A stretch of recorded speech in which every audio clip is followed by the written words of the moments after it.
Everyone. Good. I feel like I'm standing in something. Yeah, feel a little dirty, A little bit, a little smelly. just feeling a little shitty today. Yeah, a little shitty. I'm not exactly sure what's going on. Yeah, last episode we built a giant panda. Last minute he took a massive dump on the area over there, and I think some of that may have I think some of that overflowed over here. To be honest, I don't know. I don't really know. There's a sign over here I saw. Let's see what the sign says. I want to know. I want to know first. We got two ender pearls floating in Lab Tech's. Yeah, I think that's button. Koi and Lab Tech. I think if you hit that, you're gonna get Koi and Lab Tech. Well, Koi's right there. I think it's not far to go. I think he wants us to hit it. It may be. You want to hit it? Yep.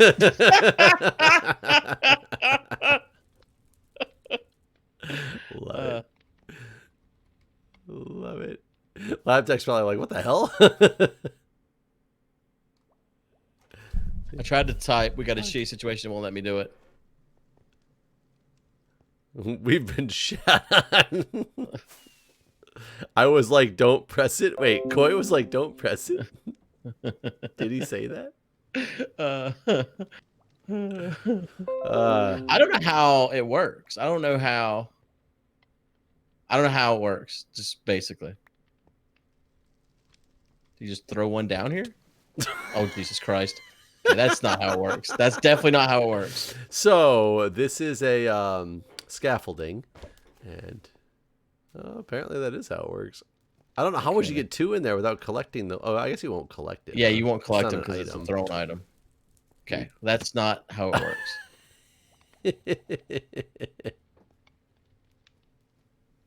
If you die your first death by like trying some ender pearl.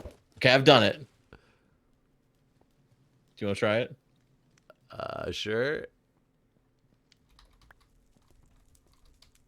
Was there a special angle you used? You got to get you got to shift over it. And once you're shifted over, point straight down and throw. That worked.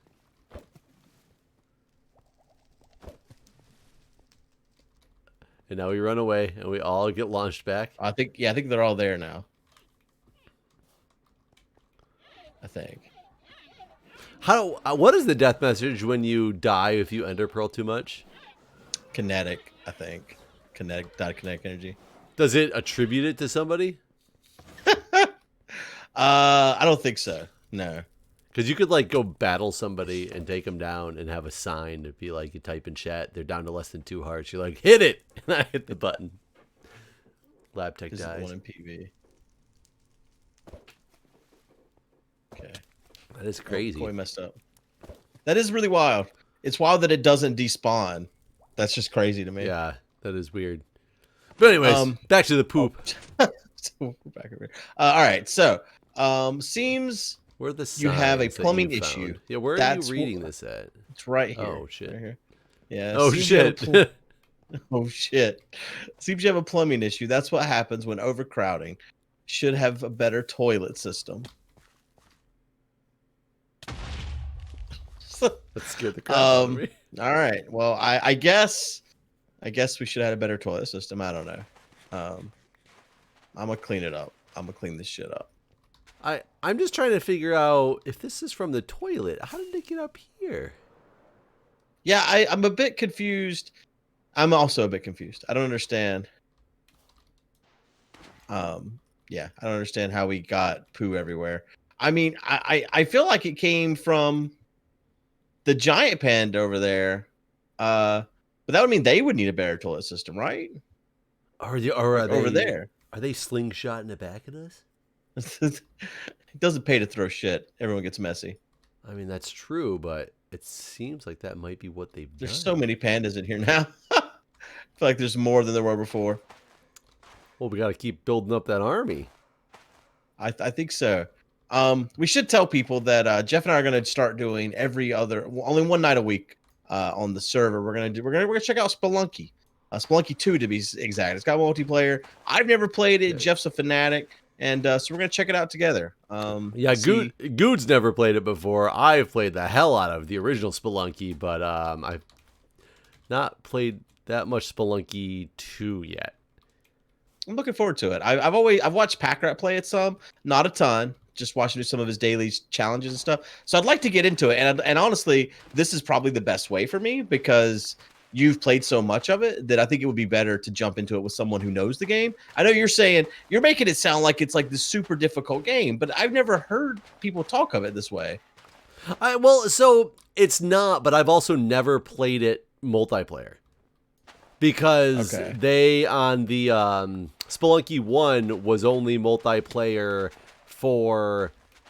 I can't say I've never played it multiplayer. It was multiplayer only for local co-op. They didn't have a network version, but... Oh, god damn it.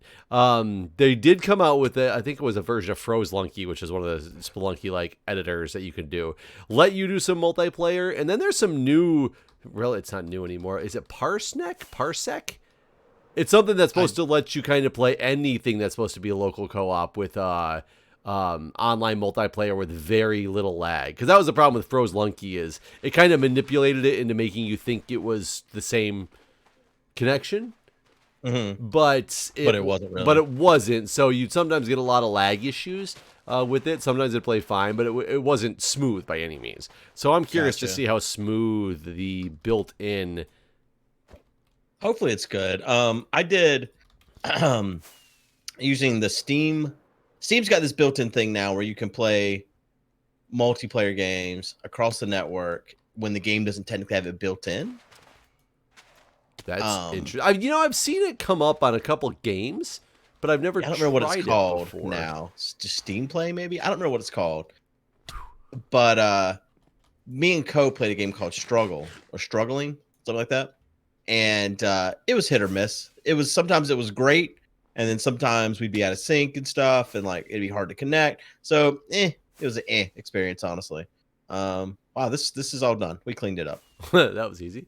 Okay, well, So, do you remember? Did you have an Xbox back in the day? An original Xbox? I've never actually owned an Xbox of any version. So original Xbox, the way to play, you could play a lot of things. This is before the internet was like, your broadband was super popular. A lot of people still had dial-up and stuff in the day when the Xbox came out. So not everybody was doing all this online stuff, but it was huge to bring a bunch of Xboxes into the same area and network them together, like in somebody's house, and sit in two different rooms and play through their local network.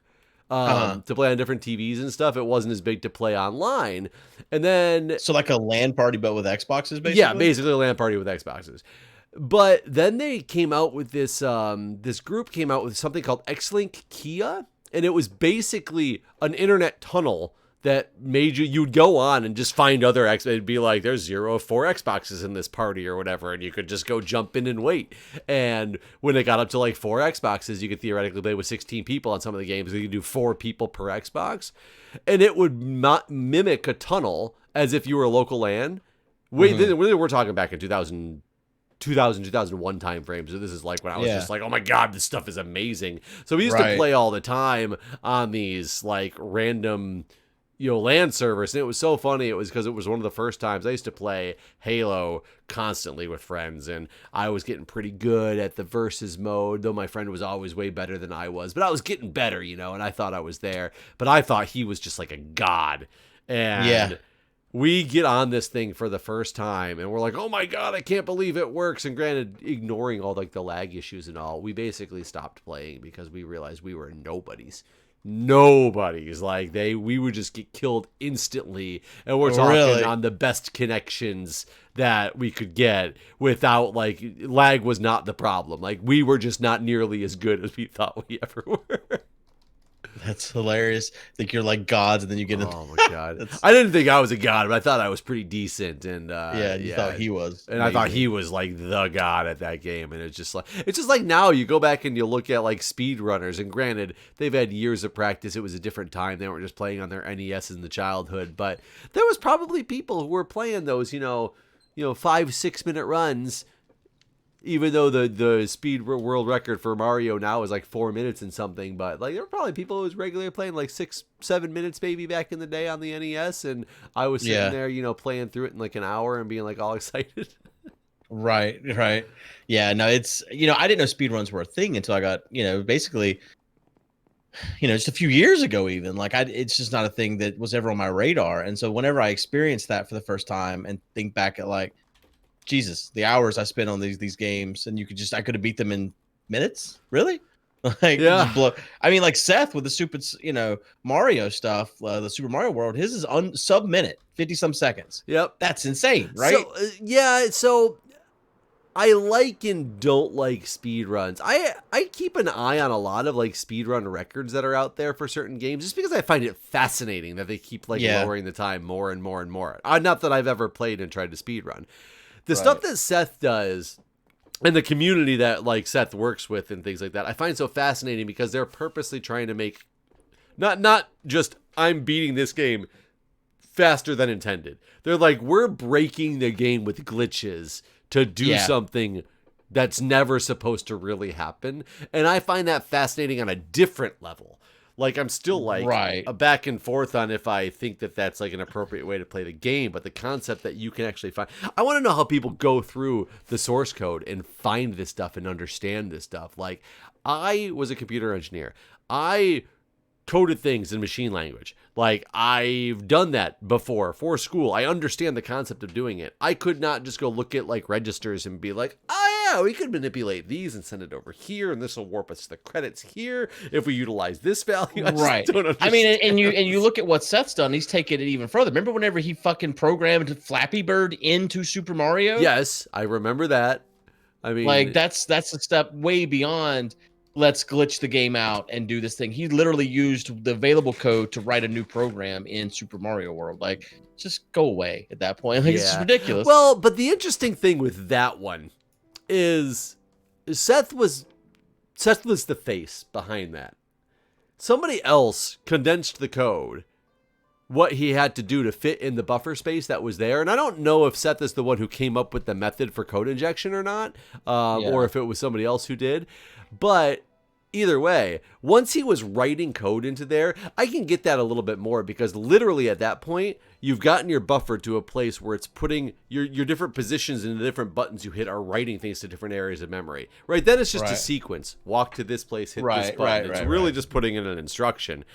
Getting to that point is the fascinating part. The fact that you can do that makes it look really cool at the end of the day, but that's really not the fascinating part of it all. I wouldn't know what the code would be. So like, I guess even if I knew, like, if I knew the steps to get to the point where I could inject code, I still would not know. I mean, I would have to learn from someone who could explain to me. You'd have to learn code. You'd have to, because you probably have never coded in machine language before.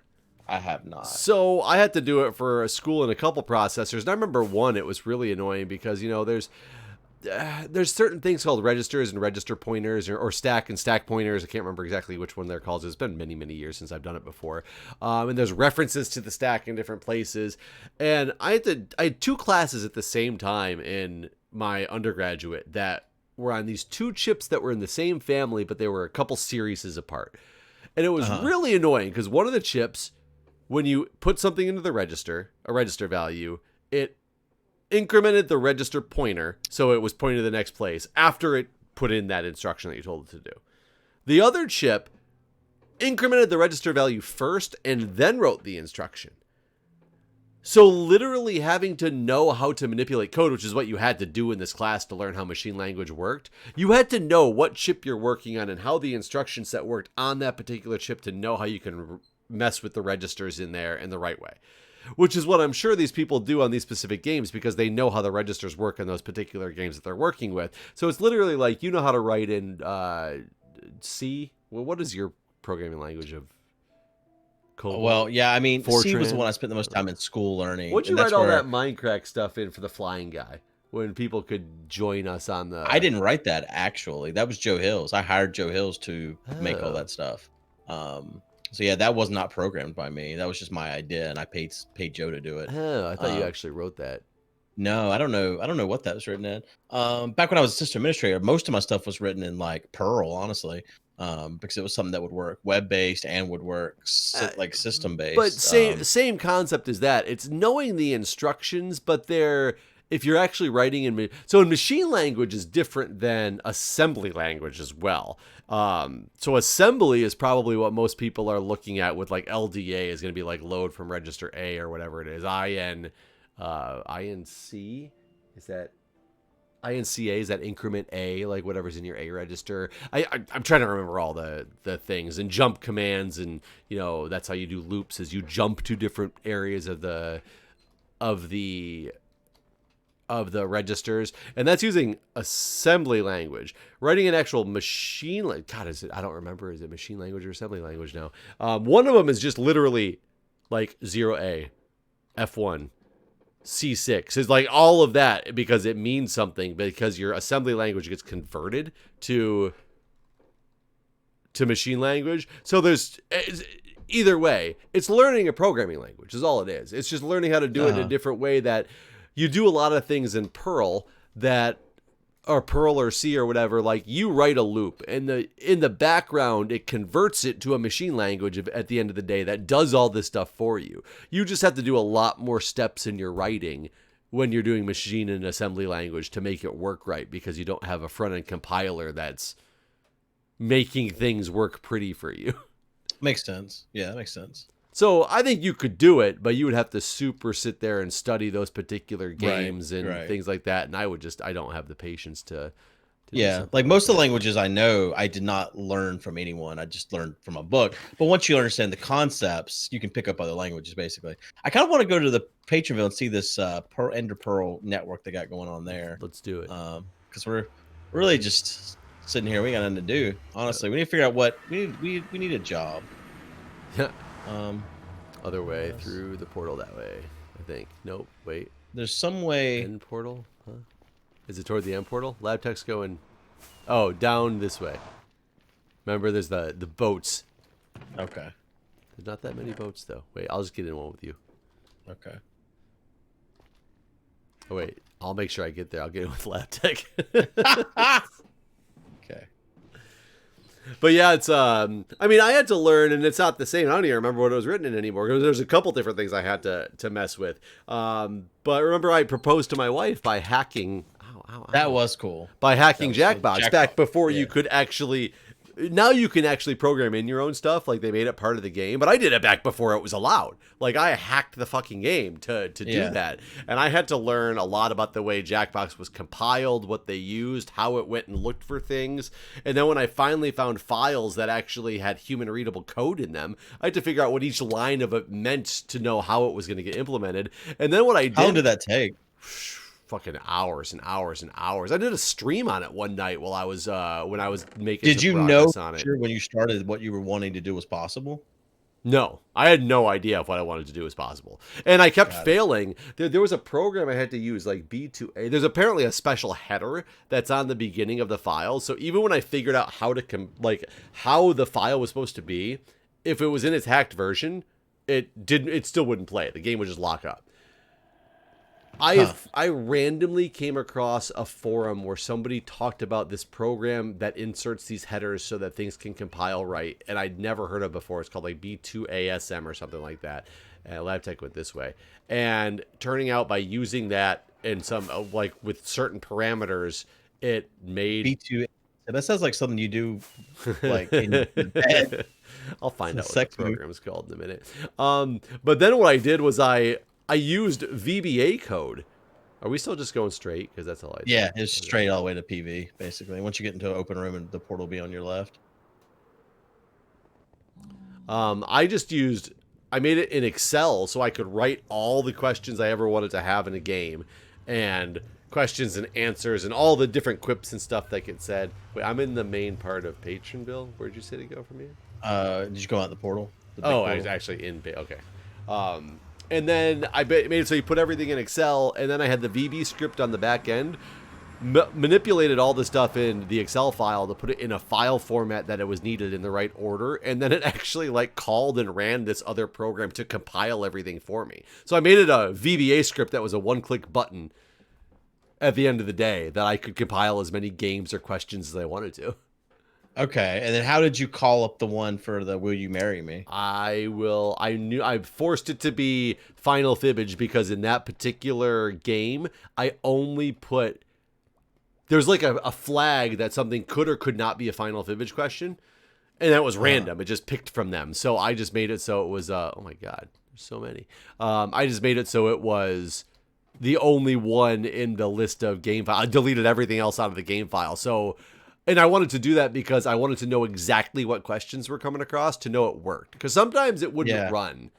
It wouldn't run right. It would just run the normal game as opposed to running the hacked one. So I wanted to make sure I knew this question is one that I've put in, so I know what this question is, or I know what this. And she didn't suspect a thing. Oh, you were just playing. She had no idea. She tried to walk away. She tried to walk away at the beginning because we'd already been playing for like an hour and a half, and at that point she was like going to do something else, even though it was the very end, and.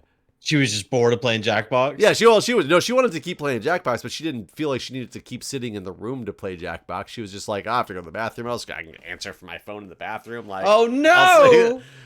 What were you like? No. If you watch the video, yeah, I like physically stopped her. It's like right during this was happening. I physically stopped her from leaving, and it's like she kind of glances over the TV screen. And is like, wait, what? Like. Because she had no idea, absolutely not a clue that was coming. That's fantastic. Yeah, from a surprise factor, that worked out fantastic, and it was funny because I was streaming as well, and that was a lot of people in chat. Like nobody knew it was coming in chat because I don't even think when I did the stream of me hacking the game, it was more of a proof of concept, and I didn't tell anybody why I was doing it. Right, that's hilarious. But yeah, so whoa, see you later. Goodbye. Oh goodbye, God. Jeff. Oh God. Hi, I'm back. This is an egg. I'm gonna go look right now with what that program is called, because I still have all those files saved on my computer here, and in case I ever needed them. Jackbox Party Pack 2. Here we go.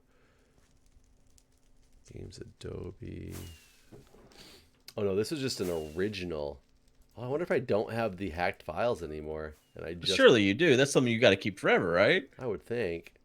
I think I might have thought I did, but I kept a copy of like the original. So I could put it back into place. It's got to be somewhere. Huh. It's possible it no longer exists. Well, that'd be kind of sad. I'd have to learn how to do it all over again. Then propose a second time. Oh, Quick BMS is what it's called. Quick BMS. Yeah, no, I found it. Poop. Yeah, quick BMS. I gotta take a quick BMS. Guys, I don't even know if this works anymore, but oh man, I didn't realize I had gone even farther. I have a Quiplash question generator. I have a Fibbage question generator. I didn't realize. I forgot that I had actually like. Now it would just be super simple, right? Well. You just open. Well, the now game I think you can like do it like your own editor. Like it's an option in the game to like add a question or something like that. That's hilarious. I mean, all right, here we go. Yeah, all right, we should probably end this episode here. But thanks for watching, everybody. Hope everyone enjoyed. Go check out Doll. He's covered in shit, I guess. Nah. Shitty Doll. Shitty Doll. See you later. See it.